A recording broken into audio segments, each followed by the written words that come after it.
Masih bersama kami di Breaking News Kompas TV, Saudara, terkait kabar ataupun konfirmasi meninggalnya pemimpin tertinggi Iran Ayatollah Ali Khamenei. Dan yang Anda saksikan di layar kaca saat ini adalah, Saudara, suasana di Iran di mana warga Iran berkumpul setelah konfirmasi meninggalnya pemimpin tertinggi mereka. Dan tentunya ini menjadi kabar yang mengejutkan dan juga menyedihkan bagi warga di Iran, terutama ketika kabar ini disampaikan kurang dari 24 jam setelah serangan dari Amerika Serikat dan juga Israel menghantam Iran pada hari Sabtu.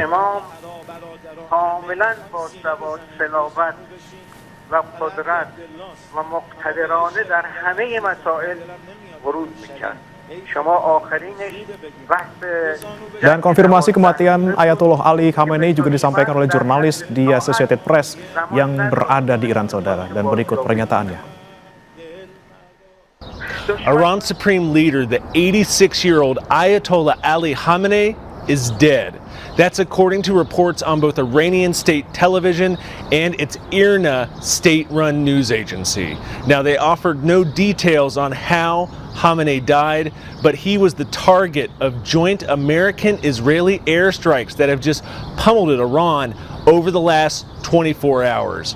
Now, his death is going to set up a new moment for Iran. Iran has only had two supreme leaders so far, the Ruhollah Khomeini, who led the 1979 revolution, and Khamenei, who came into power in 1989 and led Iran through decades of tensions with the United States over its nuclear program, as well as its support for proxies in the wider Middle East. Masih bergabung bersama kami juga Dian Wirengjurit, Duta Besar RI untuk Iran 2012-2016, dan juga Mas Hasibullah Satrawi, pengamat Timur Tengah. Tadi seperti sebelum jeda, saya mau ke Pak Dian. Pak Dian, dengan kemudian sikap sementara paling tidak yang sekarang diambil oleh negara-negara di Teluk untuk tidak menyerang kembali Iran, dan kemudian ada kemungkinan dua tadi ya Pak ya, antara penggulingan rezim yang mungkin diharapkan oleh sebagian negara-negara di Teluk dan juga pengukuhan revolusi Islam Iran di sana.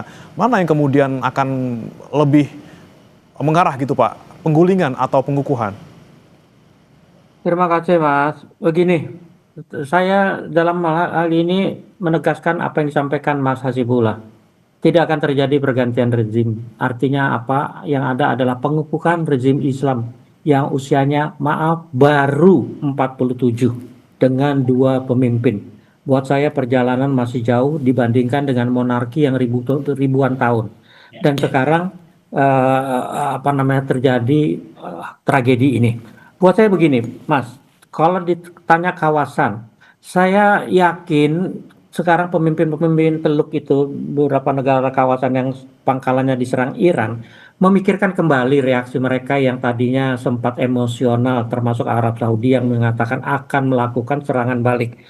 Buat saya mereka akan lebih mempertimbangkan secara hati-hati, secara waras, bahwa tindakan membalas serangan sudah tidak relevan lagi. Karena apa? Satu, tewasnya Ayatollah Ali Khamenei merupakan tujuan utama Trump dan Netanyahu. Kalau mau kita ingat statement-statement sebelumnya, tujuannya adalah pergantian, artinya rezim. Buat saya tewasnya Ayatollah Ali Khamenei ini akan menjadi capaian buat Amerika dan Israel. Artinya pemimpin Iran sudah berhasil ditewaskan. Tapi kalau sistem kenegaraannya saya kira tidak. Yang ada justru penegasan kembali pengukuhan seperti kata Mas Hasibullah. Kenapa? Kawasan Timur Tengah yang ketika revolusi di tahun 79 itu dibayangkan akan bergolak, akan ada revolusi Iran dan revolusi akan menjalar kemanapun. Ternyata tidak pernah terbukti itu. Iran tidak pernah melakukan invasi atau agresi terhadap negara lain. Bahkan dalam tahun 80 ketika dianggap lemah, Irak yang menyerang dibantu Amerika lagi. Amerika ini kan memang pengecut ya. Sifatnya hanya membantu gitu. Nggak pernah berhadapan berani langsung dengan yang setara seperti Rusia atau Cina. Nah, dalam kaitan itu saja kita lihat kawasan Timur Tengah relatif tenang di bawah rezim Islam Iran. Tidak ada pergolakan di dalam negeri Iran, walaupun secara politik tentunya ada di parlemennya, tapi secara kenegaraan dia membuktikan negara berdaulat yang baik dengan tetangganya. Nah, hal ini tercipta sampai saat ini. Artinya tidak ada yang namanya sengketa atau konflik militer secara langsung dengan tetangganya. Walaupun di sekitarnya Iran ada Pakistan yang ramai sekarang dengan Afghanistan, Irak yang ramai dengan ISIS, ada Syria. Iran tidak pernah usil dengan negara tetangganya. Walaupun diakui memang di negara-negara itu ada elemen Syiah dukungan Iran.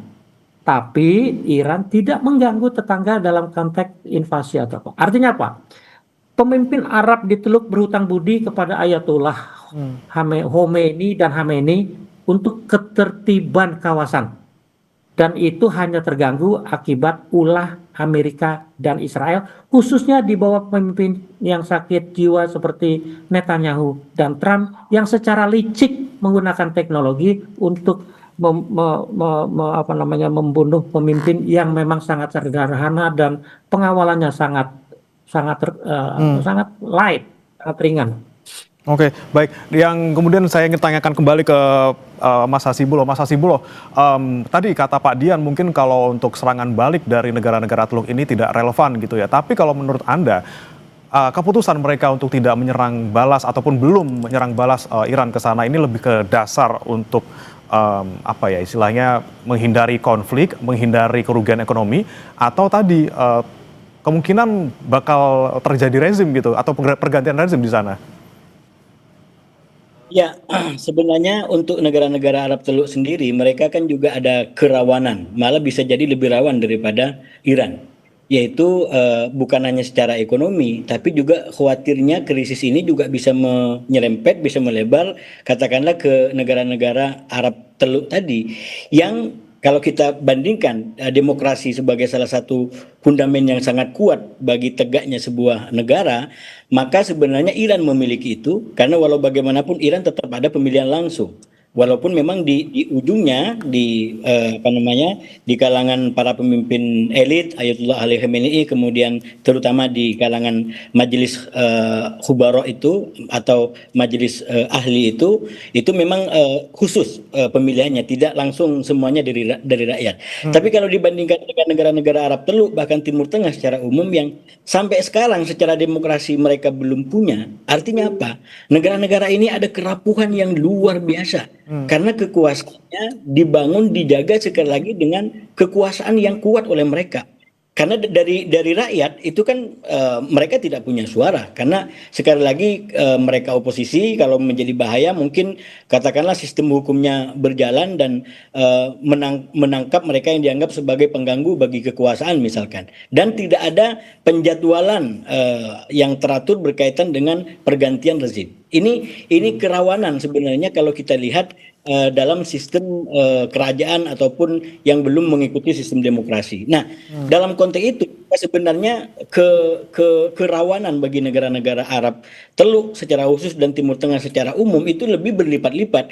Karena itu mereka maunya itu sebisa mungkin berada dalam zona aman dan nyaman.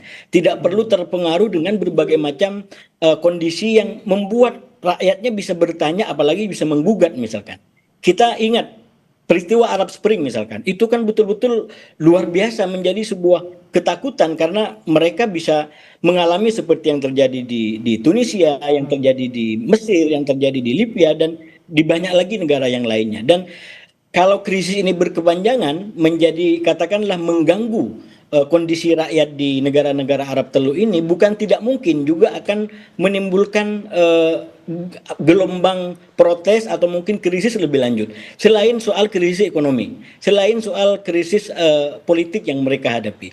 Nah, oleh karena itu menurut saya sekali lagi perang ini betul-betul menjadi sebuah jebakan dilematis, terutama bagi negara-negara Arab. Kalau bagi Iran dia udah fighting. Memang dia berada pada posisi yang diserang. Jadi mau tidak mau pilihannya adalah melawan, apalagi dengan nilai-nilai yang kita kenal dari Iran tentang perlawanan, kemudian tentang bahkan kemartiran dan lain sebagainya yang sudah mengakar dalam tradisi rakyat Iran, itu nggak usah jual ke Iran, akan dibeli gitu. Jual tantangan maka mereka akan beli, dan Iran membuktikan itu dalam banyak perang yang sudah dilakukan, termasuk yang paling baru dari tahun 2024, 2025 dan sekarang 2026. Jadi Iran siap untuk menghadapi yang tadi disampaikan oleh Pak Dian, kalau diganggu mereka siap. Tapi yang sangat baik menurut saya, dan itu juga kita saksikan, itu yang di dalam bahasa Arab dikenal sebagai prinsip husnul jiwar. Jadi hubungan yang menjaga pertetanggaan, dan itu terawat selama ini, kecuali memang ketika Iran diserang seperti yang terjadi sekarang, baik diserang maupun oleh Amerika ataupun proksi-proksinya atau sekutu-sekutunya. Lalu yang jadi pertanyaan nanti, kemudian bagaimana ke depannya nanti Iran? Apakah kemudian akan dibantu juga nanti oleh Rusia, Tiongkok ataupun Inggris? Jangan dijawab dulu, Mas Hasibulo dan juga Pak Dian. Kita akan bahas usai jeda berikut.